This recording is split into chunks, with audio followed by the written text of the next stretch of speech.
আল্লাহর এক বান্দা ছিল নামাজের সেজদায়।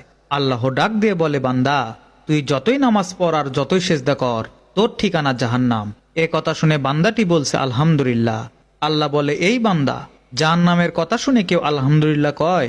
বান্দা বলে, আল্লাহ, জাহান্নামের মালিকও তুমি, জান্নাতের মালিকও তুমি। তুমি আল্লাহ যদি খুশি হয়ে আমাকে জাহান্নামে দাও, আমার আপত্তি করার কোনো অধিকার নাই। আল্লাহ বলতেছে, বান্দা, জাহান্নামে গেলে তুই পুড়ে যাবি, তোর কষ্ট হবে। বান্দা বলে, আল্লাহ, কষ্ট শুধু আমার হবে না, তোমারও হবে। আল্লাহ বলে, বান্দা, তুই পুড়বি জাহান্নামে, আমার কষ্ট হবে কেন?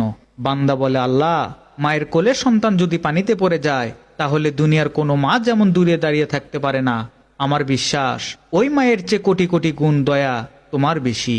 আমাকে জাহান্নামে দিলে তুমিও আল্লাহ শান্তি পাবে না। আল্লাহ বলে, বান্দা, এই দলিল তুই কই পাইলি? বান্দা বলে, আল্লাহ, আমাদের জাতির পিতা ইব্রাহিম আলাইহিসসালাম তোমার প্রেম বুকে নিয়ে যখন নমরুদের চুলায় পড়ে গেল, তুমি তাকে রক্ষা করেছিলে। আল্লাহ বলে, বান্দারে, আমার প্রেমের ভক্তি নিয়ে কেউ যদি জাহান্নামেও যায়, আমি জাহান্নামকেও জান্নাত বানিয়ে দিব। সুবহান।